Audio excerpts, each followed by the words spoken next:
Hello, everyone. Welcome to this week's episode of Jab Cross Hook. It is myself, Iain MacMillan, Reed Wallach, Amy Kaplan back for the third edition of the show for this week's UFC, Vegas 49, Islam Makhachev against Bobby Green in the main event. Welcome back, Amy. Welcome back, Reed. I've been on vacation this week. I'll be honest about that. So my brain is a little bit scattered here, but it's good to see you two again this week. Reed, let's start off right away. You are now 2-0. You win for the second straight week. This time you were the true champion because there's no guest that technically beats you. It was just us three last week. So you won. Congratulations. You are now the two-time defending champ. How do you feel? I feel good, building up a little bit of a buffer for, just as this thing goes on, start to give myself a little cushion. Ian, I'm just happy you could join us, coming off vacation. I don't know where you've been. You don't have any tan or anything, just like really looks like as if anything you've just relaxed this entire time, but it's always great to see you. And Amy, hello, how are you? I know Amy was in the crowd last week, so she really has, some actual stuff to talk about. Ian, again, it looks like you were kind of just chilling on your vacation.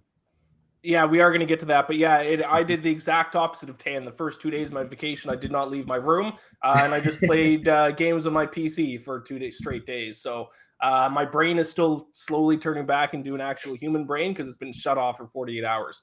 But really quick, do want to point out the results of everyone last week. I went 1-2 for minus 0.5 units. Shout out to my guy, Jim Miller, getting me my one and only win. Amy went 1-2 for minus 1.6 units. And Reed, the winner, 2-1 plus 1.285 units. Pretty solid week there for you, Reed. Congratulations. Thank you. No guest this week. It is just going to be the three of us this week. Our guest did have to back out there last second. They had something come up. So we will. It'll just be the three of us this week, but we will get our guest on again, hopefully sometime in the near future. But it has turned into the weekly tradition. Really quick, guys, what are we all drinking tonight? Amy, I'm going to start with you. Well, I told you guys off camera that I have a story about why I'm drinking only iced tea tonight because I'm high on meds because I had a very tough fall yesterday in the rain. It rained in Vegas. It hasn't rained in Vegas in like months. Everything was slippery. Went face first. Literally thought I broke my nose. Nose is totally fine. Have a sprained ankle and a fractured wrist. I just took my splint off because it was hurting too bad. So now I'm going no splint. But I'm good. I'm here. But I don't want to mix alcohol with like all the other stuff they have. No, you're gutting it out. I'm glad you're okay though, but gutting it out. The show must go on. Yes, and I just came from media day, so that was another trial. I had to park my car, unload all my stuff, go park my car again. It was a day. I will allow you to not drink alcohol this time. I think that's a fair excuse. I don't know if that's going to give you an advantage or a disadvantage tonight. No. We'll see. Reed, what are you drinking? Yeah, so Ian, I was in the bodega as always. I asked my guy the Rex for it, and he did mention a Canadian beer, so I went with that. Labatt, did I say it right? Labatt Blue. Blue Canadian Pilsner, of course, first try. Again, just rock solid. I'm just churning out rock solid Pilsners. This one, not as good as last week's. I don't even remember what I did last week, but that one's a little more, I don't know, a little more bland. You Canadians, you talk bad about American beer. Labatt, I hope no sponsors are watching, but yeah, no, I will say I am a bit of a beer snob, admittedly. I've never been a blue guy. There's a very specific person back home that drinks Labatt Blue, and that person is not me. But at the end of the day, the best beer is a cold beer. So I'm actually drinking the exact same thing I drank last week. A little Bronx Brewery World Gone Hazy IPA. I probably should change it up because I didn't have a winning week and I got to change things up. But this is the beer I had. I'm in a little bit of a tizzy with being on vacation, so I just grabbed whatever was there in the fridge. But maybe next time I go home to Canada, I'm going to bring back some real good Canadian beer, and then I'm going to go on a hot streak in this show as a result of that. So got that to look forward to. Really quick, let's talk some UFC this past weekend. Main event fight, Jamal Hill knocked out Johnny Walker. I was on Johnny Walker. That ended very quick. Amy, do you have any reactions? You were there. Kind of what are your thoughts on the card as a whole? I mean, the card as a whole turned out to be a lot better than I think it looked on paper, which is always good. The crowd was good. I know that, when I say crowd, I'm talking about Apex crowd. There's probably 100, 200 people there max. But I can tell when there's a different, sometimes, we go into the Apex and it's like VIP and it's like just people that Dana invited or sponsors or whatever. And it's not the same as when there's a crowd that paid for a ticket to get in there. They don't always have paid tickets, but I felt like, and I could be wrong, but it felt like they were paid ticket holders because it felt like a good fight card. Like, the energy was really thick. Good. The sound of Johnny Walker hitting the canvas, just, yeah. I mean, I knew he got rocked. Yeah, he got absolutely clapped. I saw people say that it was staged, which is always such a I hate it when people do that. Like, you can tell when a fight might be fixed when a guy gets knocked out like that. Like, not even a chance that fight was fixed, and he definitely didn't purposely lose. That was nasty. Yeah, that was one of the more brutal ones. Doing that, I could never see him taking a fight on purpose. No. I mean, Amy, you were talking about how at media day he looked so locked in, lasered in. Great training camp. You can't. Sometimes I feel like it's overrated. Like guys could come in and train really hard and be prepared. Jamal Hill has a crazy power. You just get knocked out. It happens, right? Like, so I feel like that stuff. I never buy that stuff either, Ian. But I mean. Any other takeaways, Amy, from the card as a whole? I agree with you, though. It was definitely more entertaining. I didn't watch it live. I went back and watched Monday, and I was definitely more impressed with the action than I think the card was given credit for before. Yeah, and I think we had that really nice big moment for Jim Miller. It really made it feel like his card. You know what I mean? Like even interviewing him backstage, it felt like I don't know, it's almost like he hit his prime, but it's so crazy to think that he's hitting his prime. Like it just felt like we were seeing the best Jim Miller possible. It was really moving to hear him talk too, just about his career and life. Yeah, Jim Miller's success never came from his athletic ability or his explosiveness or his strength. His success has always been he's just a game fighter, and he's technically sound on his feet, on the ground. He's just so technically sound that those kind of guys, I find, can fight for a lot longer than guys who kind of rely on their athleticism and their explosiveness and their strength, because technique doesn't go away. Those kind of natural attributes do kind of fade off as time goes on. But Jim Miller's still technically a very strong fighter. It was so disrespectful that he was an underdog last week. So I'm happy I got on him. I'm happy that I got him in the draft. When are we going to get fights? Is there any indication? I haven't looked into this. When are fights going to return to actual venues in actual cities? Remember before the pandemic, it'd be in Austin one week and Minnesota the next. They'd be jumping all over the globe. Now it's I'm sick of the Apex Center. Do we know when we're done with the Apex Center, or is this just going to be a permanent thing? Well, there's Columbus. That'll be the first one. Oh, okay. In a few weeks. And I'm gonna be the odd man out on this. I love when they're at Apex because I can just walk down the street. Right. I don't want to have to go on the plane. To Amy's convenience, it's great that the Apex is still a thing. We need to keep it around for Amy. The Apex. But I do think that they've realized that there's a lot to gain from being at the Apex. It's cheaper, it's easier for UFC, not just for me. And I think that they probably will reduce going out on the road, even when it's fine to go back out on the road. That's kind of the way it sounds like anytime Dana talks about it. And then kind of keep the bigger cards to be the ones that are on the road, which I think is kind of smart. And I know it's not the best for fans because fans want to go see it, but it almost makes like an exclusivity to those ones that go out on the road, because there's so many fights. There's a fight every weekend. And yes, the fans only get that one card a year in their own city, but if there's so many cards, it's I don't know. I feel like if there's only so many that go on the road, it just makes it even better. And it's I got to see UFC in person, whereas I don't know. I like it the way it is. Now, when he says big fights will go on the road, does he mean only pay-per-views, or are there going to be fight nights? Is the one in Columbus, is that pay-per-view, or is that a fight night? No, that's a fight night. So they probably still will do some, but it probably won't be every weekend like they were doing before. Right. They're going to take advantage of that Apex. They really got that Apex at the exact right time. And I think they realized, wow, we can do a lot more with it than what we had envisioned for it. And why not take advantage of it, you know? I'd be Yeah, I fine think with kind of the really weak cards being at the Apex, like maybe this weekend's card, which isn't a banger, being at the Apex, but also the reason why I like the fight night cards being on the road is some of the smaller cities, like my home city, Nova Scotia, Halifax, they're never going to get no pay-per-views going to Halifax, Nova Scotia. But if they have a decent fight night card, that place will sell out and it will be rocking.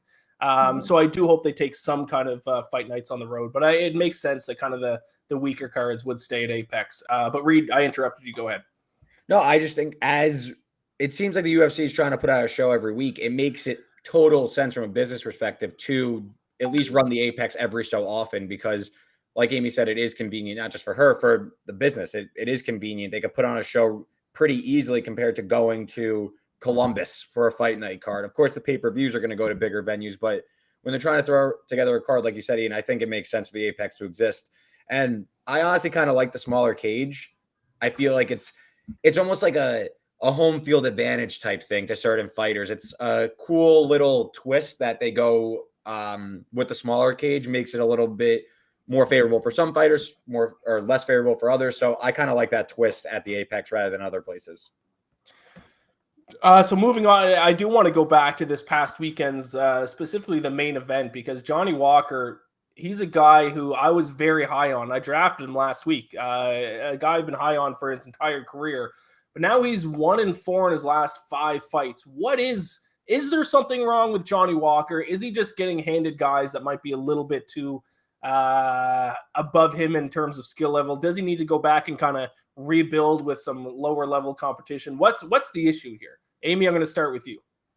I mean, I think that he had sort of a, not to the same level, but he has a little bit of the Conor McGregor effect, and that he was so good right away and so showy and flashy and fun that overpowered his actual skill, and he got lucky a lot. And when that mystique was broken, he became easier to beat because people didn't so what? It's like it happened already. You know, it's like he didn't have that same mystique and fear and oh my gosh, what's he going to do? So I think he needs to try and get that back. And I don't know if that's possible once it's gone, like once it's been broken, if it's possible to get that kind of like aura going around him again. But I think definitely, and this is no diss to his camp, but I think he needs to be in a different camp. I think he's too distracted with what's going on outside of the cage. I think he just really needs to hunker down and maybe like have a come to Jesus moment and say, this is what's going on, what's wrong, let's fix it, and go in there and be humble about it too. I think he might need to realize that he's got stuff to learn still. Yeah, I mean, you look at it, 1-4 in his last 5 fights, and the one win over Ryan Spann was a back and forth wild firefight. Almost got knocked out also, so could easily be 0-5. Just, it's a pretty weak division, so it's easy for him to get back into it. But like Amy said, there's just a lot of holes in Johnny Walker's game that isn't necessarily just gonna like click. And I just think that, sure, he's flashy, sure, I guess he's more of like a lightning rod, and the UFC loves personalities like that, but you got to win. You know, like when you're not winning, it's tough to really back. And that's why I wasn't really interested in last week's fight from either side, because it seemed like two guys just going in different directions. Jamal Hill trying to kind of move up the class while Johnny Walker was trying to hold himself in this middle tier. So, yeah, Johnny Walker definitely on the decline. I think he's talented. He can get himself back into it, but I think maybe changing camp is for the best. I'm not all too sure what's going on behind the scenes with him. Amy would be more in tune with that. Yeah, I think my kind of thing with Johnny Walker, and I think this is something that happens with some UFC fighters, is that they're too good, too quick in their career. Still only 29. Yeah, his first 3 fights in the UFC were all highlight reel knockouts. And when you start your UFC career with 3 wins, all being highlight career knockouts or highlight reel knockouts, they're going to like fast forward your career, because he had 3 fights, and all of a sudden he was fighting Corey Anderson, who I know he's not in the UFC anymore, but still now and at the time is one of the better light heavyweights in the world. So there was no 100%. messing around with Johnny Walker. And then after that, he got Nikita Krylov, Thiago Santos, Jamal Hill. He's been given some tough fights. So it's almost like as if he was given, I think, too much too early. I think now with these kind of guys, you kind of need to reset, take a step back. He still has a lot of years left. Give him guys who aren't the big name guys. Don't give him a Thiago Santos or Jamal Hill anymore. Let him kind of climb back up through the rankings, get his confidence back, because that's probably a big thing that's going on with him now too. So it's probably not the most polite term to use, but give him some tomato cans, give him some bums. Do what boxing does and let a guy kind of like get his momentum back, get his confidence back, a few easy fights. And I think he still has enough time left in his career to turn things around. And I mean, who is the light heavyweight champion right now? Glover Teixeira. I was just about to say that. Jan Blachowicz 85 years old? Blachowicz and Teixeira had like late career. Blachowicz must be 35, I think. Teixeira's over 40. I mean, these guys are older. His career isn't over necessarily. Excellent point by Ian. Right. So just take some time, take a step back, fight some easier fights, maybe move to a new camp. I'm not too sure about that. I don't know the details behind that, but kind of have a mental reset and kind of go at it again. Because I think you just handed too much too quick. But that's what happens when you have 3 highlight reel knockouts in your first 3 UFC fights. But the winner of that fight, Jamal Hill, what happens with him next? Is he getting close to a title fight? Is he 2 fights away, 1 fight away? Any thoughts on that, Amy? I mean, I think he's close. I don't think he gets the next title shot. I think he has a little bit of work to do. I think he maybe 1 more fight, and I think he's there. But yeah, I mean, I think he's great. I think he's going to be a future champion. I don't know if it'll happen this year. I think he needs to have a title fight and lose it and come back and win it. I don't think he's going to win his first shot. I mean, what was the vibe post fight, like in the pressure? It was did it seem like he's really getting ready for like a big fight now? Is it, because I mean, I'm looking at the light heavyweight rankings, it's not, I won't say it's shallow because there is some talent there, but there's definitely an opportunity for Hill to get a big name like a Dominic Reyes type up next and really kind of announce himself in a potential, I guess, #1 contender, like you were mentioning, fight. I mean, I think probably closer to 1 fight than 2 away from really having himself in the mix. Yeah, he seemed he didn't seem like he was rushed. Like he didn't seem like he's like, it's my turn, I deserve it. You know, he wasn't like that. He definitely seemed like he was going to be patient and be, you know, what it takes to get there. I didn't feel rushed from him. It didn't feel like he was not to say that I don't think I'm sure he feels like he's ready, but he didn't seem like he was pushing it. He also had his son there, which was a freaking adorable. And a lot of he's like 13, right? 13. Yeah, around that. It seemed around like 13, 14. Just so shy. He was so cute. And I think that like as cute as that was, I think that maybe he wasn't as animated as he might have been if he wasn't there. Maybe. But he seemed calm. Yeah. Yeah, the light heavyweight division is in a weird spot just overall, because before Jon Jones came, that was like the best division in the UFC. Just the amount of killers that were in that division. Lyoto Machida, Shogun Rua. Jon Jones came by, cleaned the division out twice over, basically. And now he's kind of out of the division and possibly going to heavyweight, which actually good segue into the next topic. Jon Jones police footage got released. Who knows what that really means, because it's something that already happened in the past. Is he going to fight in the UFC? Is he going to fight in the heavyweight division? Is he going back to light heavyweight? He was in the news today. So any general thoughts about Jon Jones? I will say I'm not a Jon Jones fan. Used to be a massive Jon Jones fan. I think we hinted at this last week. It's okay for some people to get a second chance. He's gotten a second, third, fourth, fifth, sixth chance. Like he's, in my opinion, I have no interest in watching him fight, but it seems like the UFC is probably still going to let him fight. Is he going to come back to the heavyweight, or is he going to come back to light heavyweight? Is he going to go to heavyweight? General thoughts about Jon Jones, guys, since he was in the news today. Reed, I'm going to start with you. I've been starting with Amy. Go ahead. Any general thoughts about Jon Jones? Yeah, I wouldn't call myself like a Jon Jones stan. I'm not a particularly, high on him.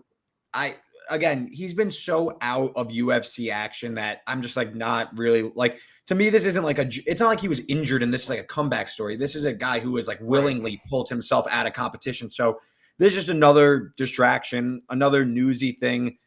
Ian, I know me and you talk every day, and you know how much I hate like newsy topics. Like I'm more into like what's actually going on. And like, again, I'd rather talk about what's going on in the UFC than Jon Jones police footage. You know what I mean? Like this just seems like another distraction.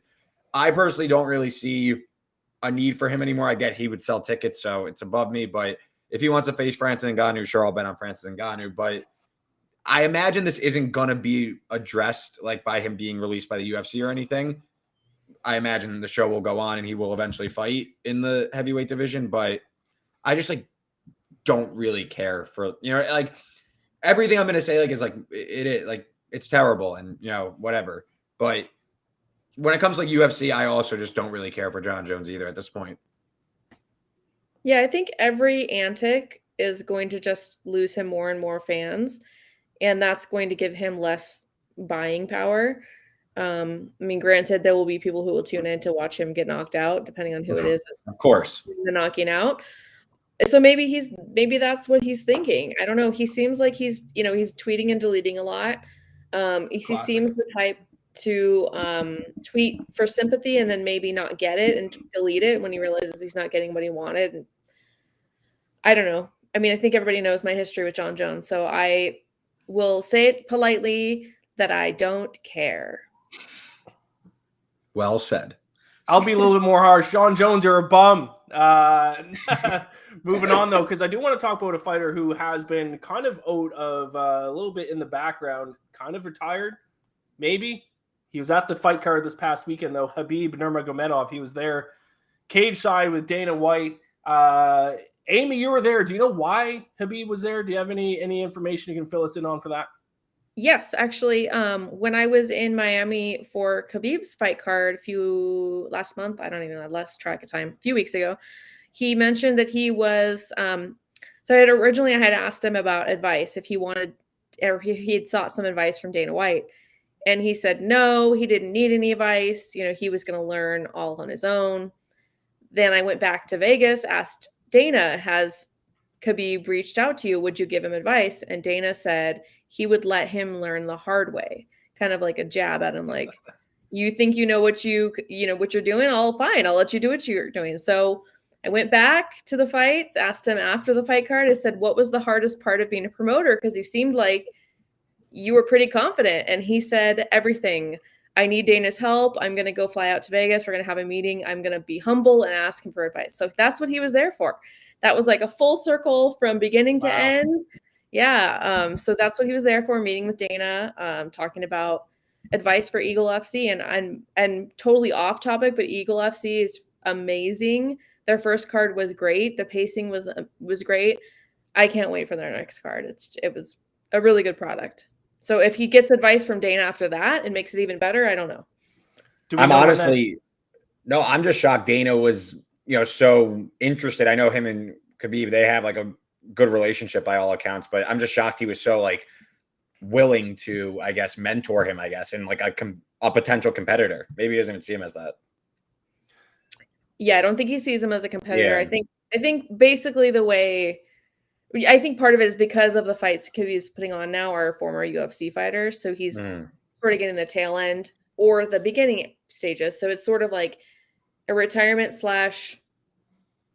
preschool for fighters. Like, you're either starting your career and then the UFC sees you, or you're ending your career. But either way, I think the product is really good and the fights were great and the production was great. So it's not going to be necessarily a competitor of the UFC, but it's definitely a good product. And I don't think that Eagle wants to be a competitor of the UFC. I think they want to be their own thing. Definitely. I think probably Dana being willing to meet with Habib is probably a little bit like him thinking, maybe if I talk to him about this, maybe I can sneak in convincing him to come back and fight again. So there probably is a little bit of that, and that's why Dana was willing to talk to him. There was a rumor, sorry to interrupt you, there was a rumor no, go ahead. That, and I don't know how valid this rumor is, that Khabib was going to promote a fight between him and, or not a fight, a match between him and GSP grappling on a Eagle fight card. Doesn't sound legitimate to me. It sounds really crazy, but at the same time, I also wonder, maybe that's what he's talking with Dana about, because that would be something that Dana, I think, would have to agree with for GSP, because I believe he's still under contract with the UFC. But if that were to happen, that would do massive numbers, even if it was just a grappling match. Right. And that could be a co-promoted type thing, kind of like how Conor and Floyd was. That was a super fight that never really had a lot of legs to it, but I think if GSP and Habib fought and it was like a catchweight fight, and if they did fight, even though GSP's obviously a little bit past his prime at this point, but the GOAT conversation is always a big argument. Obviously, we can get into that in another show, but if they did fight, whoever won that fight, I was prepared to call them the GOAT and stick to that for the rest of my life. But the fight never came to fruition, unfortunately. But I'd love to see them grapple. I think that'd be great. We are going to get to the draft in a few more minutes. Just a couple quick last things, because like I said, we have no guest today, so we have a little bit extra time to burn here. Bellator title fight this weekend. Gegard Mousasi against Austin Vanderford. I did look up some odds on this. The consensus odds does have Gegard Mousasi a minus 250 favorites, so pretty heavy favorite. Former UFC fighter. I still am a big fan of Gegard Mousasi. He should win this fight. Amy, any thoughts on this? You're kind of plugged in more to Bellator and these other promotions. Any thoughts on this title fight this weekend? Yeah, I think that the odds seem correct in the sense of like that's how I figured people would be betting. But I think people are sleeping on Austin because of his wife. His wife is Paige Van Zant, and that's sort of how he became known, was as Mr. Van Zant. He always did interviews where people would ask him about that. He would say, why would I not like that name? She's my wife. Like, he's always been really open to being linked to her. Obviously, that's his wife. Why wouldn't he want to be linked to her? But I think that people are sleeping on him because of that, because he's a really good fighter. He got there for a reason. I love watching him fight. I think he's a really nice person. He would be a great champion. And I think he's getting a little bit of a bad rap because of being associated with Paige. And I think that's silly, because that has nothing to do with how he fights in the cage. So if it were me, I would be putting money on Austin. Okay. Couple thoughts. Number one, I didn't know that was him until you said that. I thought he was a lighter weight class for some reason. I thought he was like lightweight or featherweight. He is an undefeated 11-0 in the UFC, but I do think generally the Bellator guys, I think, 11-0 in the UFC, in MMA, sorry. I think what I was going to say is I think that former UFC fighters who fight in Bellator get overvalued, because a lot of people just assume, they fought in the UFC, they're good in the UFC, they're going to be way better than all these Bellator guys. Hasn't been true if you look at the history of guys who've gone over from UFC to Bellator. I remember Benson Henderson lost his first few fights in Bellator, at least his first fight. Rory McDonald didn't quite have the success that people thought that he would in Bellator. And then guys who came from Bellator to the UFC had a ton of success. Eddie Alvarez, Mike Chandler. So I think these UFC guys get a little bit overvalued when they go to Bellator. So, I haven't sat down and watched any of Austin Vanderford's fights, but just based on that, generally, when it's a former UFC guy against a guy who's never fought in the UFC but has been a Bellator guy, I usually lean towards the Bellator guys, because they do have a little bit of betting value, I think, just because of the incorrect public perception about the UFC. Like I said, 11-0 not in the UFC, 11-0 as a professional mixed martial artist, and 5-0 in Bellator.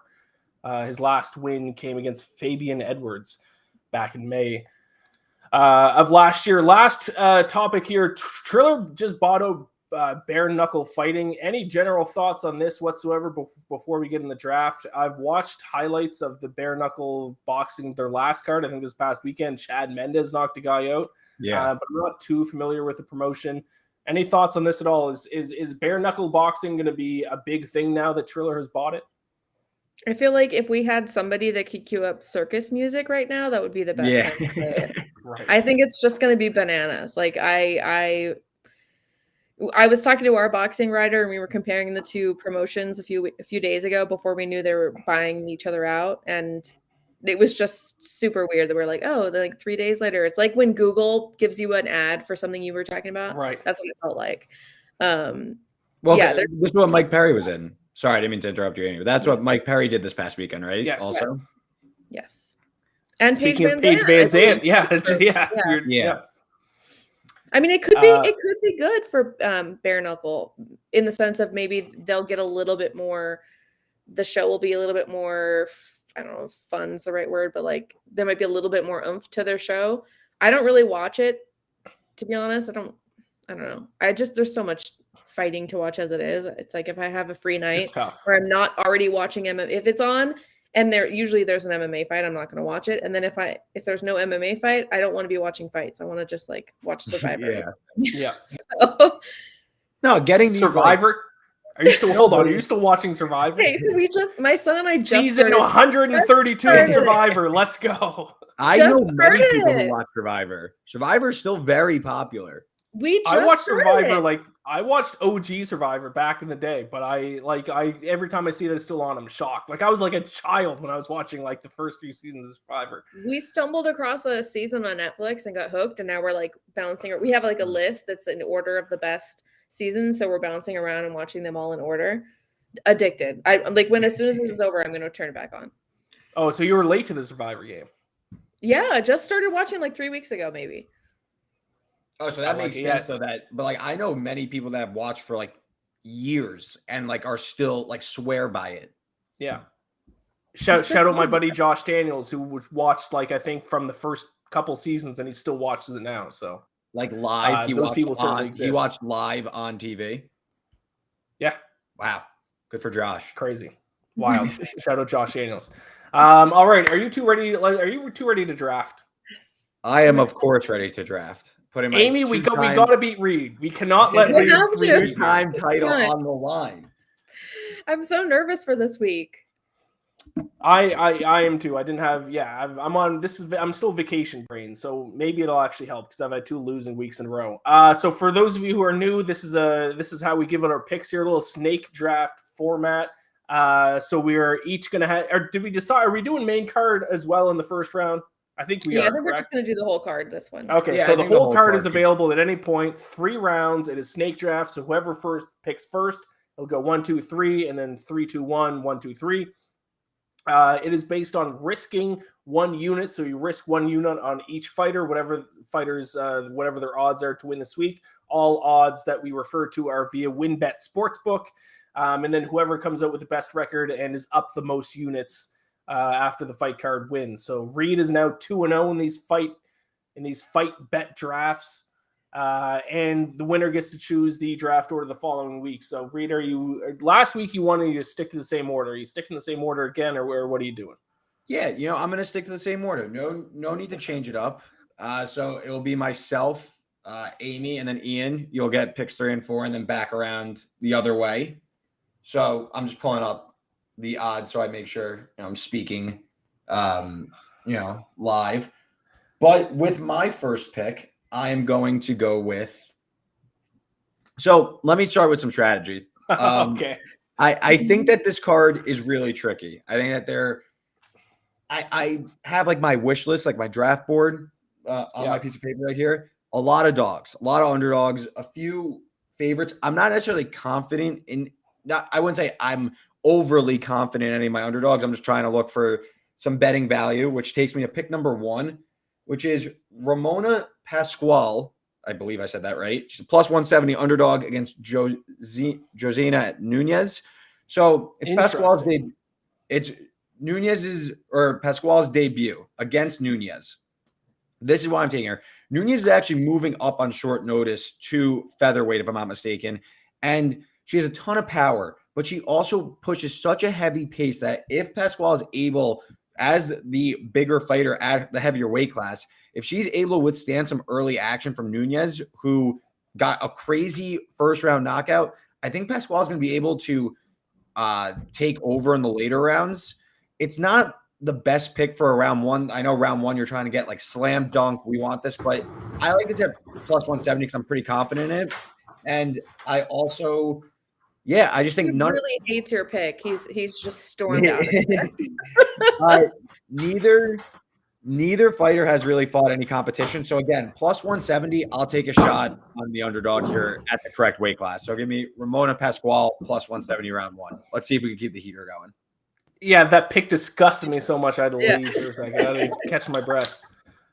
No, I just needed another beer. I was listening to you though. I got my AirPods on. I could listen to your reasoning.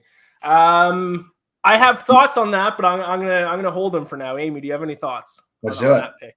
On that pick? No, I think it's a good one. I think anytime there's like a change in a weight class or a short notice opponent, there's always a good place to bet on an underdog, I believe. I think that's a wild first overall pick because I like first overall pick, in my opinion. You want to take someone who you think someone else is going to pick. I don't know what Amy's I have no feel like, but I have no feel for this board this week.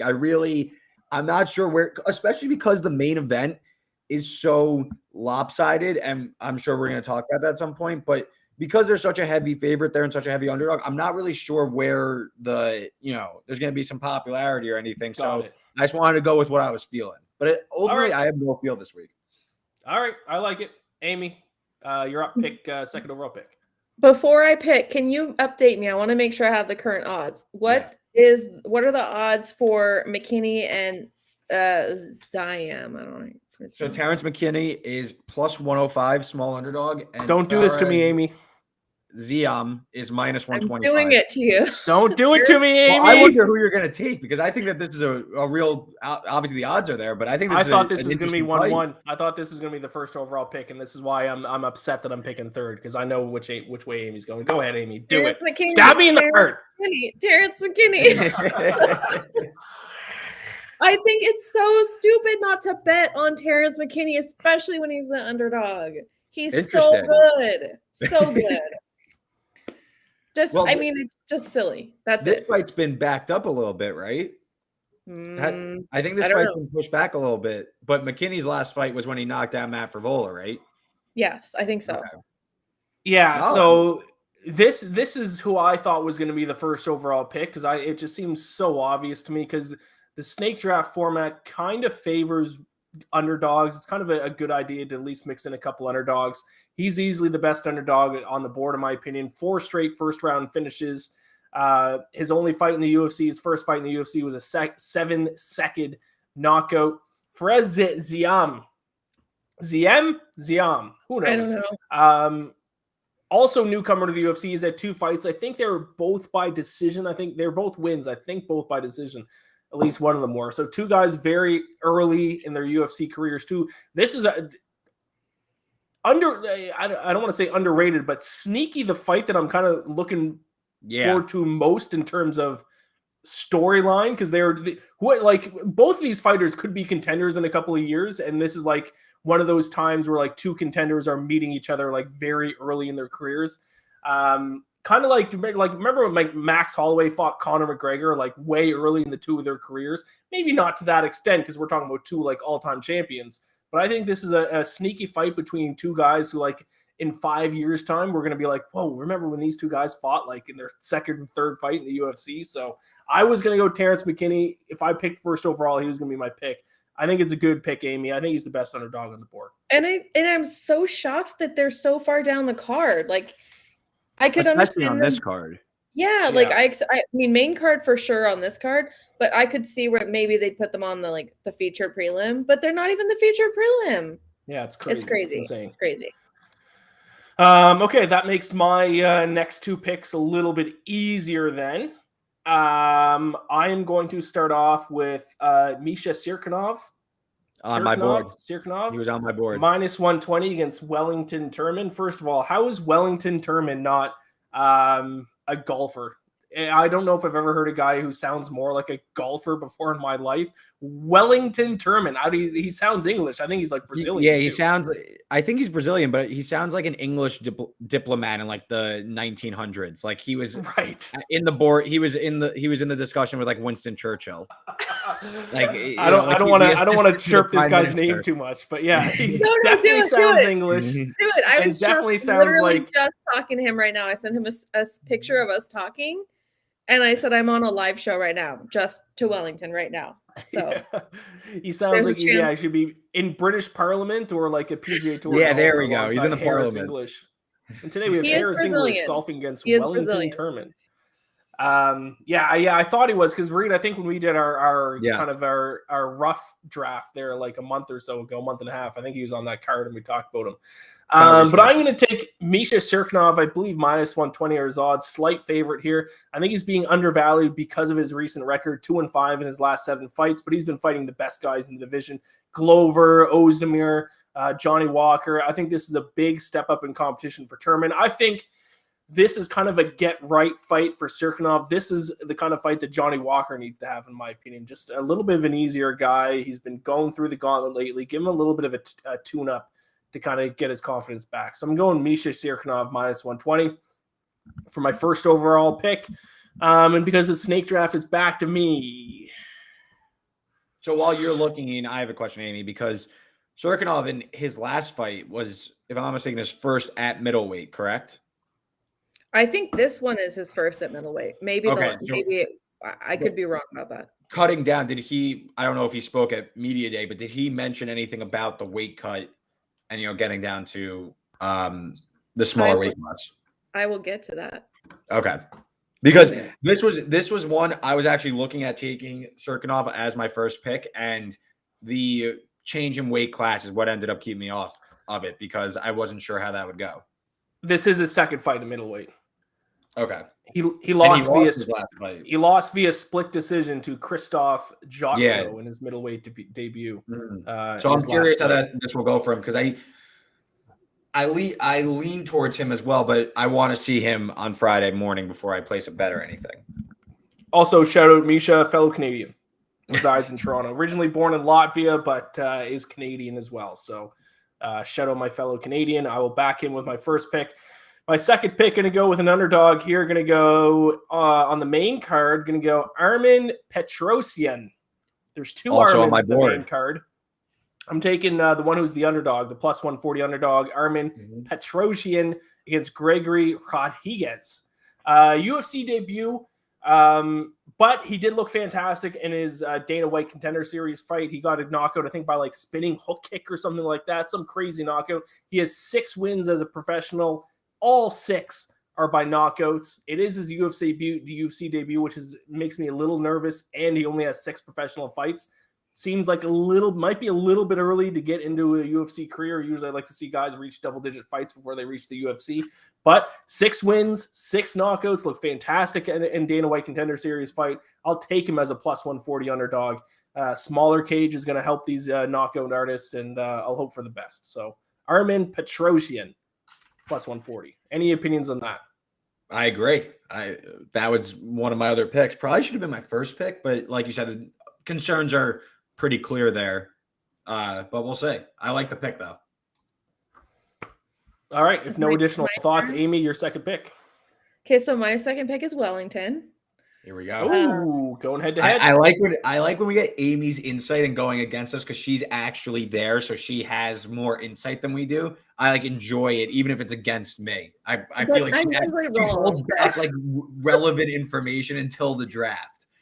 Yeah. So here's what happened at Media Day today.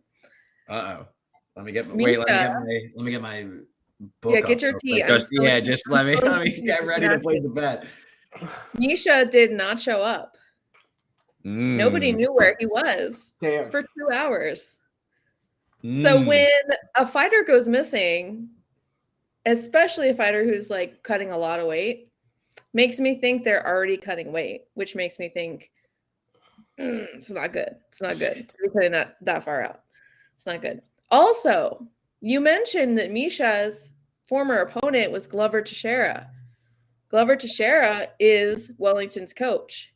And at Media Day today, somebody asked him if Glover had any insight to fighting him. And Wellington said, yeah, we've got a secret. We know there's this thing.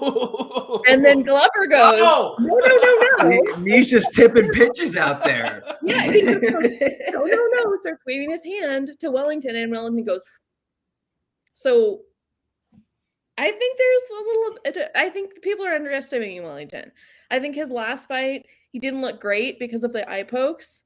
That's right. Yeah, I can't bet against Wellington either. That makes me nervous. That makes me to be honest, I think his name deducts betting value from him. But no, that's what I get for not being on Twitter all day and not seeing any of that. But that's your advantage over us, Amy, is that you see these things. Missing. Nobody knows about him being missing. We just didn't do his interview. But also another thing to note is that this is the first full camp that Wellington has had while living in the United States. Prior, he was living in Curitiba. And so now he's out here living full time with Glover. And he's actually had 2 camps because he had a fight scheduled a few weeks ago that got canceled. Yep. So he's been in fight camp for a long time, which could be good or could be bad. But this will be the first time that we're seeing like a full-fledged, full-time with Glover and Wellington together. I will be betting on Wellington in the next 15 minutes whenever we get off the air. I'm not as confident on my Misha Sirkanov play. All right, Reed, it's back to you. Your second and third and final picks. Okay, so a lot of stuff was taken off the board for me, so I'm definitely, again, I'm not so confident in this card, but we'll see. Another woman's fight that I'm interested in, I'm going to take another underdog, Priscilla Kochera. Okay, so this, maybe I'm galaxy braining this a little too much, but I think both fighters are pretty terrible. I'm not pretty confident in either of them, but again, when I'm not confident, I'll take the underdog price. That being said, Ji Yeon Kim, she has a 7-inch reach advantage, yet has not won a fight. And she's had a reach advantage in her last 3 fights. She hasn't won since 2019. So I think that Priscilla's going to be able, she's the busier fighter. She's maybe be able to win on the feet and throw some power strikes and knock Kim out. I think Kim's on her way out of the UFC. So maybe, I don't know, this line just seems a little too wide for me. I'll take a shot here, plus 145 underdog. Again, I'm not confident, so let's just go for it. Why not? The board didn't break my way. I misread the psyche of the trio here. And then for my last pick, I'm going to go now, as I say that, I'm going to go with a favorite. From a betting perspective, I'm going to look to pair this person with another favorite on the card, which I'll have a best bets article out on BetSided later this week. But I'm going to go with Jonathan Martinez, minus 225, I believe. Minus 225 favorite, Jonathan Martinez. He's facing Alejandro Perez, who has been inactive of sorts. Martinez has 5-inch reach advantage, 2-inch height advantage. I just think he's going to be able to win on the outside. He's a crisp, much more crisper striker. I just think he has Perez covered. Maybe Perez gets this down to the mat and finishes him, but I don't know. I just don't see a path to victory. So listen, if I strike out the 2 WMMA underdogs, hopefully Martinez could at least get me on the board and I avoid a sweep. I'd just like to say that I can personally guarantee something. Reed is not going 3-0 in these drafts. We are so inside Reed's head. If I go 3-0, Reed's all over the place today. He's picking. Yeah, he's picking. I don't like this card. What are you doing? I don't like this card. I love it. My confidence dipped after hearing about Misha, and now it's back up because now my only opponent's Amy. Because Reed's got inside his own head. He's big braining picks. He's all over the place. If I go 3-0 this week, there has to be some sort of side bet here. Like I might need to parlay all 3 as along can probably let it rain. If you go 3-0, I'll figure something out that I'll do. I'll do something for you if you go 3-0. I'll wear something stupid to the next UFC or something. Yes. Let's see. Actually, speaking of side bets, Reed, you still owe me a 6-pack, by the way. Speaking of side bets, I don't remember what it's from, but you still some sort of playoff bet, NFL playoff bet. Yes, I believe it was. Okay, Amy, do you have any additional thoughts? If not, go ahead with your final pick. No, I'm just so excited to say who my pick is. All right, let's hear it. I'm going all underdogs, I think, right? Okay. Oh. Bobby Green. Oh. She wants to go for the auto victory. 50.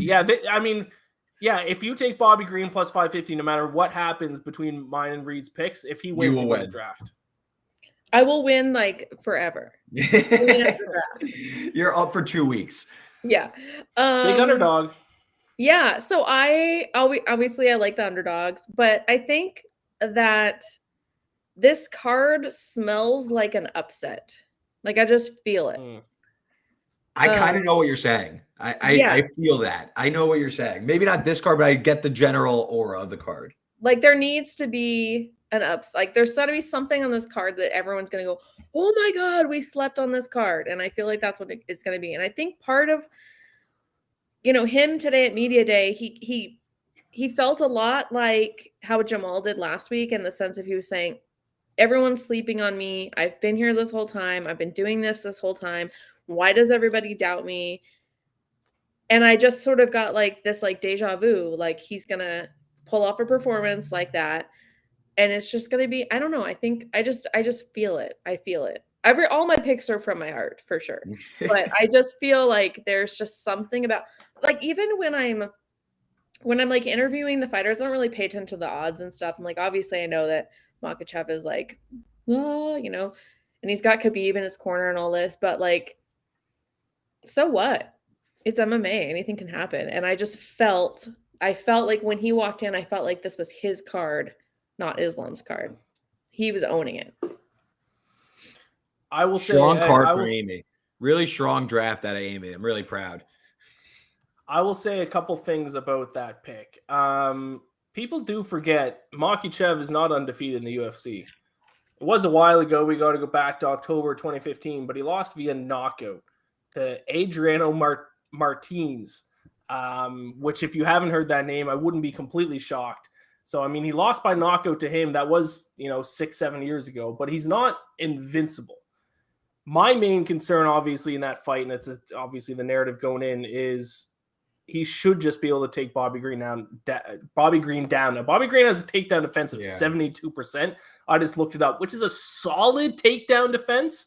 But Dan Hooker, who Makhachev fought in his last fight, had a takedown defense of 78%, and then was taken down and submitted in the first round. So it's also a short notice. Tall order for Bobby Green, but is it possible? I mean, I've seen bigger upsets. I've seen crazier things happen. So, well, think about Jorge Masvidal and what's his face? You know what I'm talking about. Yes, everyone was just like, "Oh, Ben will take it." That wasn't even that big. That was like half the price as this. Yeah. So I'll say, yeah. I don't think Bobby Green's gonna win necessarily, but Ian hits on some very good points in terms of how this fight's gonna go. I actually, I saw some Makhachev by decision, like plus 300. Like the odds makers are expecting Makhachev to just roll Bobby Green over. And listen, I'm not saying Bobby Green's going to win this fight. I'm not saying that this is going to be like the upset of the century, but like Bobby Green's tough. Bobby Green, even if it gets taken down, like the over-under is 2.5. I'm probably going to be on the over. I think that this fight's going to drag out a little bit. Makhachev, Bobby Green's a professional. We were talking about Johnny Walker. He needs some tomato cans, some, jobbers, all that stuff. Bobby Green is not that. He's stepping on short notice with the intention of winning this fight. This isn't like a paycheck thing. He fought 3 weeks ago? So I think Bobby Green's being a little disrespected by this line. That being said, I'm not betting on him. I don't think he's going to win. I just think that the fight may be more of a grind and less of like a absolute boat race. I think that Bobby Green may have a moment or two. He could hang in the fight. I kind of think Makhachev wins by like a lopsided decision. I think that's how, if I were to forecast this fight. Yeah, and listen, I don't want to get too in-depth on betting terminology and things like that, but if you're talking about EV, expected value, I think there is some plus EV on Bobby Green, plus 550, if you're just talking strictly from a value perspective.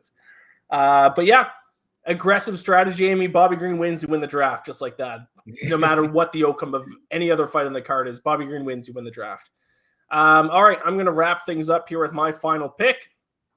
And I'm going against Reed. I was going to make this pick earlier, but with Reed on the other side with the first overall pick, I was like, I'll just wait till last. So I actually had this on my board the entire time. Might be my favorite bet, my biggest safety bet. I was shocked Reed went with the opposite side, 1-1. Josiana Nunes, minus 215. Just give me a win on the board with this one. Shocking that Reed went on the other side, especially with the first overall pick. His draft was dead as soon as he selected that. As soon as he selected Ramona Pascual with his first overall pick, his draft was dead. Josiana Nunes probably could have waited. Probably could have waited on Ramona. Yeah, wild first overall pick. But hey, that's fine. We're gonna have a new champion next week. I will say she is not related to Amanda Nunes. I think I looked it up before, but I looked it up again just to be sure. But no, she's not related to Amanda Nunes. But her hands are probably as heavy as Amanda Nunes. 6 straight knockout wins coming off her debut, which she won via first-round knockout, taking on a woman who's making her UFC debut and who has already lost via TKO in the past. So I'm going to bet on Nunes to win by KO as far as my personal bet, because I don't like laying minus 215 juice. So I haven't seen those prop odds out yet. When they do come out, I will bet Nunes to win via KO/TKO. But for the sake of the draft, I will. Is it available somewhere? Regardless, look it up while I'm talking here, Reed. For the sake of the draft, I will lay the minus 215 juice because I think that's an automatic win. And I think that is I need to get a win on the board because I was reverse swept 2 weeks ago. I only went 1-2 last week, so I got to get a win on the board. This is easy pick. Josiana Nunes minus 215. Nunes by KO is minus 110. I would have liked to get plus money on that, to be honest. Pasquale either by KO or by decision plus 450. And listen, I gave my rationale as to why I think she has a chance. She just has to get out of that first round. I think after the first round, I've discussed on one of these shows before, live betting the UFC is very lucrative. I think if there's specific spots, I think Nunes outside of round 1 is potentially, we're looking at closer to a pick'em fight. So this is kind of, I'm taking a stab on hopefully the right game or fight script, I should say, going my way, and Pasquale being potentially live. What's Nunes by decision? Do you have that there?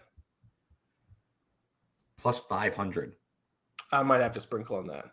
I don't know. I was hoping to get plus money on her to win by KO at minus 110. Not sure if I'm a big fan of that. It's just plus 200 to go the distance. If you think like, all right, it's just going to become like messy, like just like both of them are tired. No, you have no dog in the fight. It's just plus 200. I might have to rethink where I'm going to actually place my money. But I do like Nunes to win. So just for the sake of the draft, since we don't do the props or anything like that, I'll eat the juice. So Josiana Nunes minus 215. Draft is completed. Reed, do you have her picks there? Do you want to review her picks? I could go through. So my board, the two-time defending champion, Ramona Pasquale plus 170, Priscilla Cachiera plus 145, and Jonathan Martinez minus 225. Amy, who I personally think had the strongest draft, went Terrence McKinney at plus 105, Wellington Turman plus 100, and Bobby Green at plus 550. A strong stab there. And then Ian, he went Misha Sirkanov at minus 120, Armin Petrosian at plus 140, and Josiana Nunes at minus 215. So there's the draft, episode 3 of Jab Cross Hook. Now, before we wrap things up completely, one fight we didn't talk about that I believe you have something to mention on, Amy, is prelim card against Ramiz Brahimaj against Michael Gilmore. What do you got for us?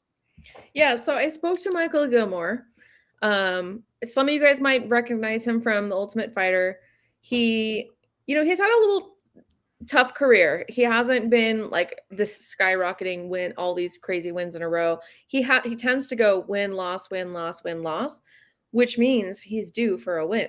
Look at his record. He's gotten his loss, and now he's due for his win.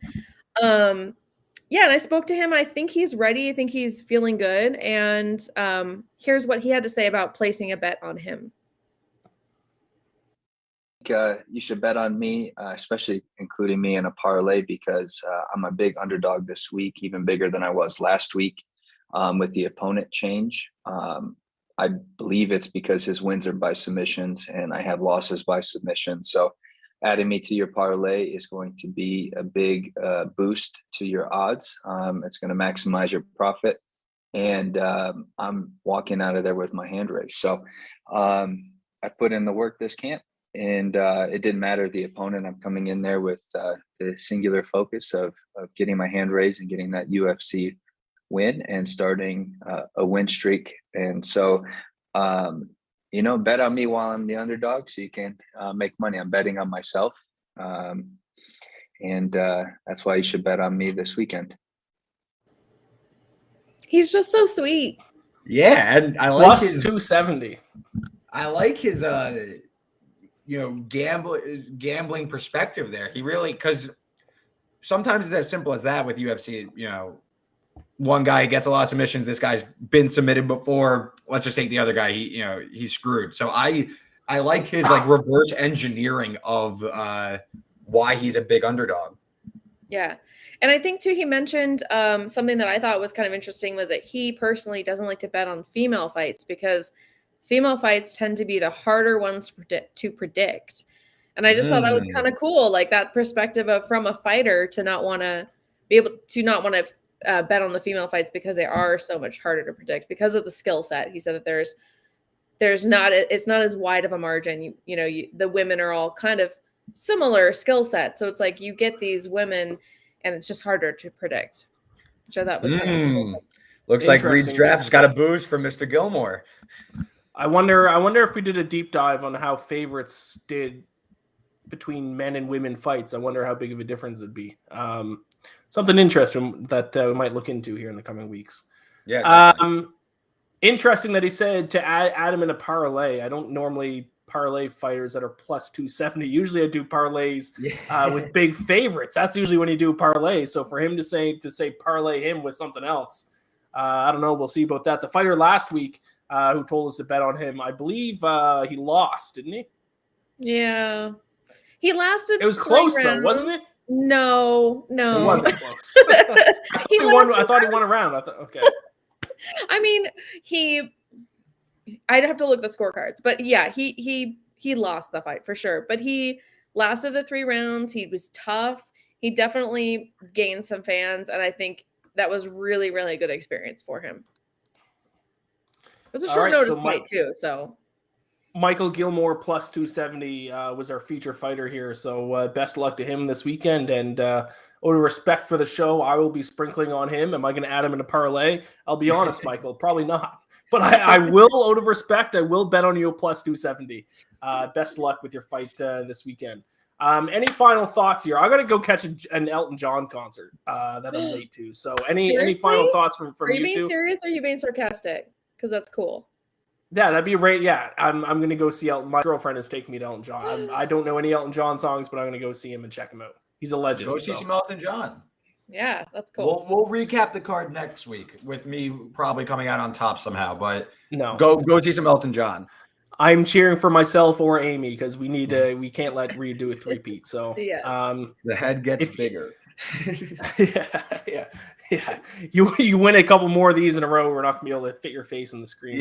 We're gonna find a new host. Yeah, I'm gonna need a top. Need the whole top for my head. It was just like you guys go below me. But next week is a big card though. UFC 272. 272. I lose track. Yeah, I believe. And I didn't mention this earlier, but anyone who's watching, like, subscribe, do whatever you're doing on the platform that you're watching us on. Share it with all your friends. And we will be back next week for UFC 272. Massive card. And I believe we will have a guest for that as well. So thank you all for watching. Tune in next week. Like, subscribe, all that good stuff. But best of luck with your bets this week and enjoy the fights. Let us know how you do, too, if you bet. I want to know how you're doing. Comment. Let us know in the comments your picks. How you did on last week's card, all that stuff. Let us know in the comments, and we'll shout you out next show.